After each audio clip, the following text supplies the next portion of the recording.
Hello guys, welcome back to our channel. So, ayan, stop over lang tayo. Chinek ko kung malambot yung gulong. Ayan lang, papasok na tayo sa work. Dito tayo sa entrance na NLEX. Traffic eh. So tara, samahan nyo ako. Yeah, let's go.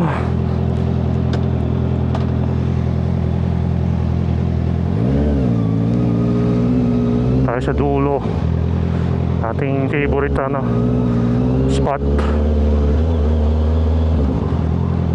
Yun.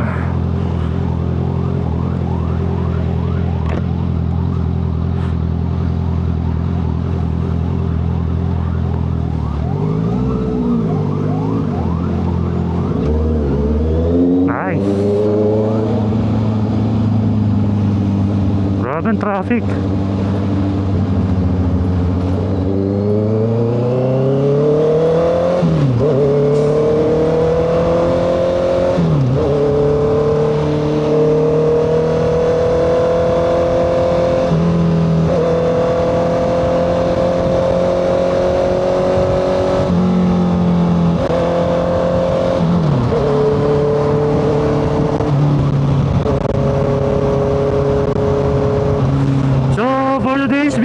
Pag-uusapan natin bakit kami nasa Bulacan. Di ba taga Cubao ka, Ace? Yan. Di ba taga Cubao tayo? Bakit tayo laging nasa Bulacan ngayon? Yan. The reason is dahil sa banta ng The Big One. Yes.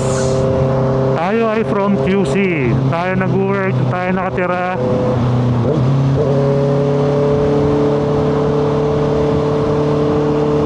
But sa QC kasi malapit yung West Valley Fault, yung fault line, yan, which is 100 kilometers from Rizal to Cavite. I don't think from to Cavite lang alam ko sobra ko so maraming cities ang tatamaan if yung fault line na yun ang gumalaw, diba? And dami-dami pa naman tao sa Metro Manila. Ang dami-dami ding matataas na building, diba? So nakakatakot. So kaya tayo nasa Bulacan is to safety my family, my kids, my partner, and syempre yung mga importanteng bagay like yung mga docks, wala ating gamit, syempre yung mga sakyan, yung bike, ito si Igris, diba? Sarap ng hangin. Yan, sinitin natin lahat yan. Kaya nagkatsaga tayo pumasok from Bulacan to Cubao, diba? Dati saglit lang parang wala pang 2 kilometers, nasa work na ako diba? Sobrang bilis lang. Pero syempre, for safety reasons, para lang makalayo sa malakas na lindol, yun nga, yung The Big One, ay kailangan natin mag-sacrifice, diba? Yan. Nag-ready na rin kami ng go bags just in case. Yan, dapat meron na kayo nyan, guys. Go bags.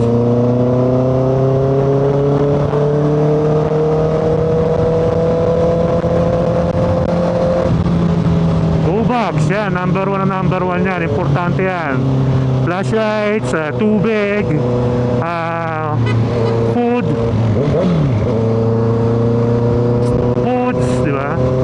Na pang 2 days or 3 days.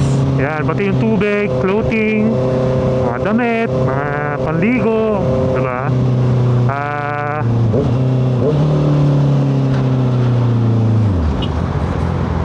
Panligo, ano pa ba? Flashlight, power banks, yan. So, ayun, go bags. Yan, huwag niyong kakalimutan, mag-ready na kayo ng go bags nyo. Lalo na yung mga nasa prone, malapit sa fault lines. And next is yung alert, earthquake alerts ng phone. Yan, sa Android hindi ako familiar sa sa iPhone pero sa Android, yan, ninood ko na yung alert niyan. Kasi Kasi nabasa ko yung ano nangyari sa Cebu City, pinost niya sa Facebook.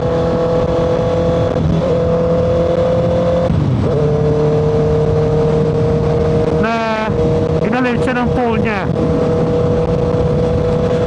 seconds bago yung lindol, kaya nakalabas pa sila ng bahay or ng establishment. I'm not sure kung ano, binasa ko lang ng mabilisan, di ba? So yun, isa rin importante yung earthquake alerts.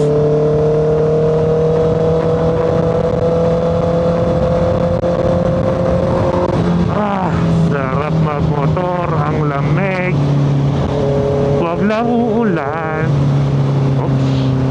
Diba? May nakikita tayo mga ibon na lumilisan. Yan, isang signal din yan. Diba? Nakakapraning, praning na. Pero mas magiging na maging praning kesa chill lang, diba? So I always look sa skies, mga possible indication na may mangyayaring sakuna, di ba?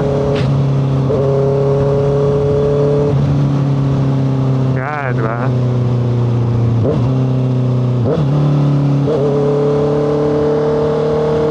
So yan yung mga kailangan natin for safety, di ba? Bakit po sa dito? Umulan ba dito?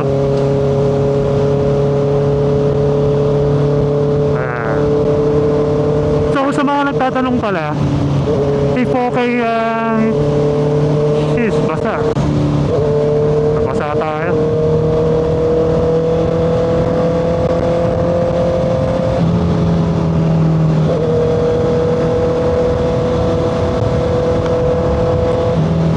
Kaya mabalik tayo. Mga tatanong pala kung okay yung Honda CBR 650R, itong si Grace papasok pang daily ba? Well, okay na okay siya.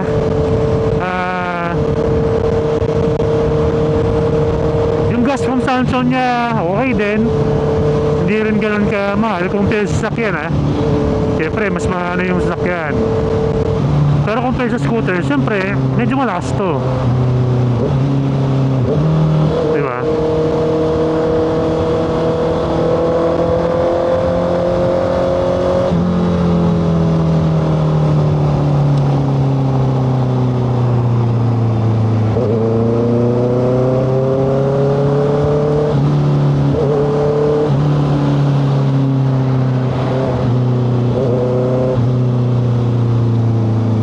Tulad ko na gusto ko lang mabilis lang yung way ko na dumadaan sa NLEX, mas mura to compare sa sasakyan. Yan, hindi pa pala tayo nakagawa ng gas consumption na ito. Gagawa natin yan sa susunod.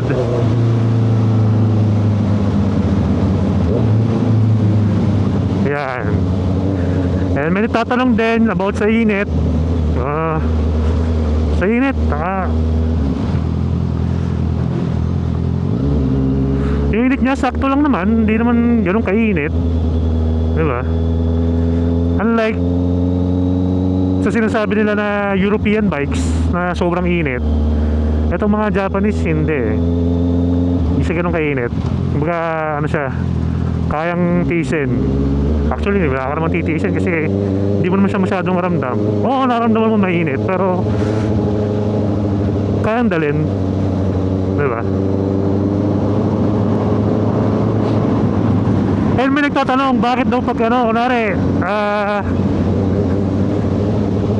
nagmotor sila,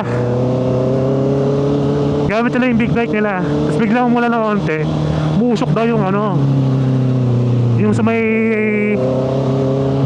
ayan, kung nakikita yung butas na yan, umusok daw. Yes, normal yon, umusok talaga yon kasi mainit nga yung cylinders. Siyempre pag mainit, nabasa, siyempre diba uusok yun. Kaya normal lang yun guys. Huwag kayong huwag kayong mangamba, kasi normal lang siya. Mura ba dito?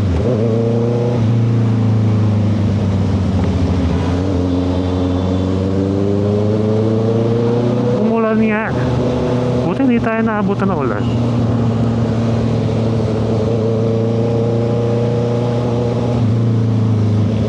And for comfort, daily drive, daily ride. And tulad ko, 1 hour papasok sa work. Okay na okay. Komportable naman siya. Eto paano. Well, sinasabi ko to kasi sanay na ako sa riding position ko. This is a sports touring bike. So okay lang. Hindi siya ganun kasubsob. Yung handlebar niya nakaangat ng konti. Kaya komportable pa siya. Hindi ako masyadong malay, hindi ako masyadong pagod for 1 hour ride, drive. Sakto lang. May traffic pa yun, di ba?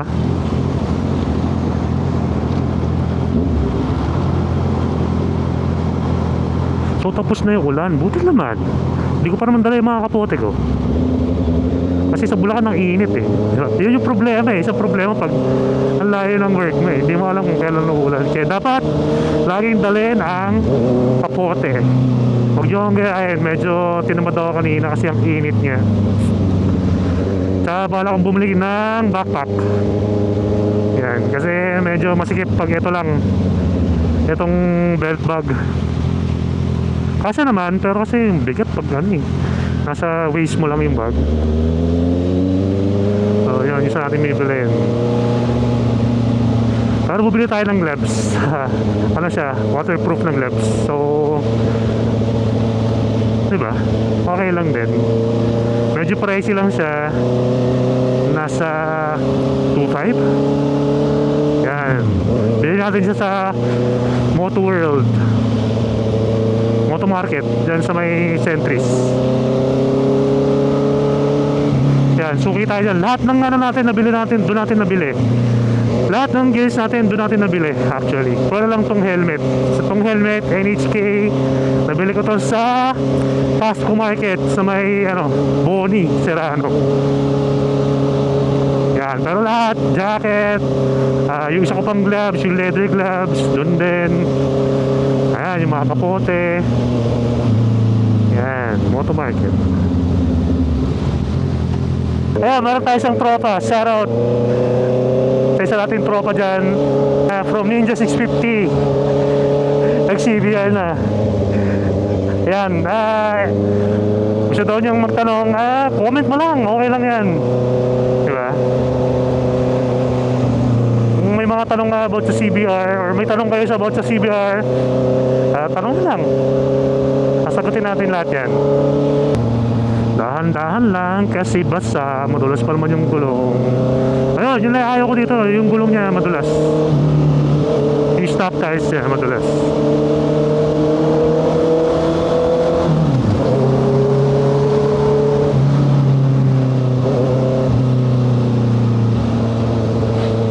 Yan, sa mga tropa nating bala kumuha ng CBR, kumuha na kayo.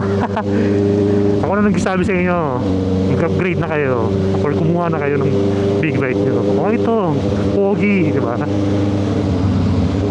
Tsaka fuel efficient sa ito paano compared sa ibang bikes. Yan. Tsaka mas komportable siya compared din sa ibang sports bike, diba? Inano, pero remote.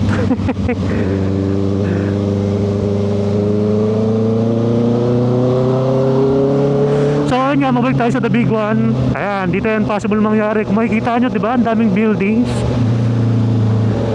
Huwag naman sana mangyari, pero ready lang tayo. And sana matibay yung mga buildings na nandito sa Metro Manila, diba, na hindi sana mag-collapse. Huwag naman sana. Yan, pray lang tayo kung huwag nang mangyari, diba.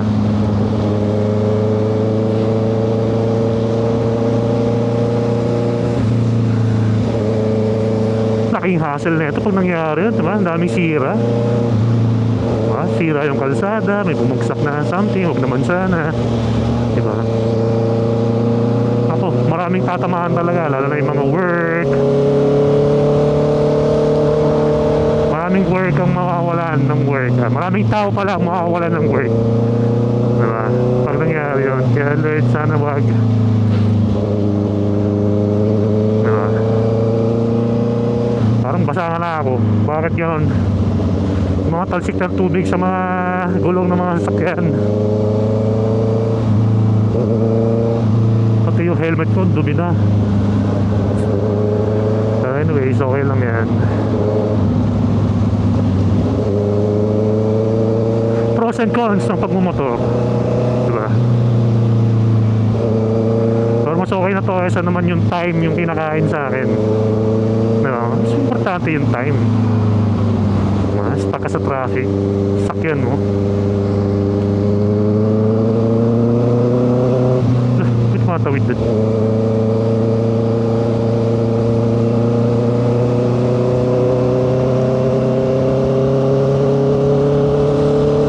Oops, baka pala magmabilis. And sa singitan, okay naman siya. Kaya naman isingit. Ayun nga lang, medyo mabigat siya. Pero sa akin kasi, kung nasanay ka na, tulad ko, nasanay na ako sa bigat niya, alam ko na siya kung paano galaw-galaw, maneuver, okay lang din. Ang problema lang dito, yun nga, yung bigat niya. If hindi kayo sanay sa mabigat, dapat masanay kayo. Charot. Hindi, masanay din kayo pag matagal yung, or lagi yung ginagamit, diba? Ayun, sa singatan, okay na okay. Pag na gamay nyo na tong bike na to, wala nang problema eh. Diba? Yung init, sakto lang. Yung bigat, sanay na ako eh. Yun yung masasabi ko. Pero mabigat siya ha.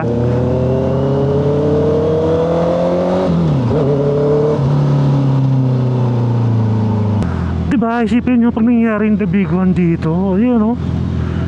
Ang taas eh oh. Diba? Ang daming sakyan, ang daming tao. Diba? Huwag naman sana, Lord. Pero syempre, compared sa scooter, mas okay yung scooter, diba? Mas manipis, mas magaan. Pero kung ito yung talaga yung gusto nyo, and tatanungin nyo sa akin, sa singitan, okay naman siya. Kaya rin naman. Lagi ko kang sinisingit eh. Tsaka alam mo yun, pag naka big bike ka, yung mga sasakyan nag-give way. Hindi ko alam kung bakit eh. Dati hindi naman ganon. Baga parang ano eh, nagkaroon ng respect. Or I don't know. Or baka kasi dahil mas naririnig na tayo na uy, may motor pala sa gilid. I'm not sure. Nagputing sapatos pa ako. Diyos mio, Marimar. Diba?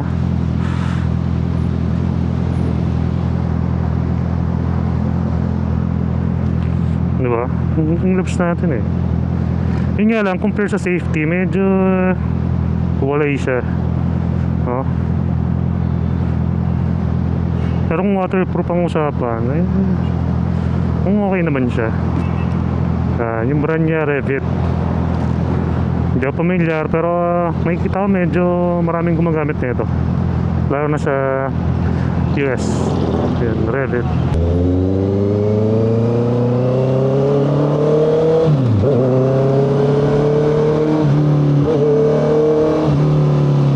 Anong masasabi nyo about sa the big one? Nakapag-ready na ba ang lahat? Or dapat nag-ready na ang lahat? Kasi anytime pwede siyang mangyari. There's a big possibility. This content is for awareness and hindi tayo nandito para mag-cause ng panic. Tayo ay nandito lang is para paghandayin yung lahat in case na mangyari nga siya. Hopefully wag mangyari. Walang may gustong mangyari. Sana wag mangyari. Pero let's just be ready. Hindi natin alam kung anong mga susunod na mangyayari, di ba? Pero hopefully wag mangyari. So comment down below ano yung mga preparations nyo. Lumipat ba kayo ng bahay? Yung go bag nyo, anong laman?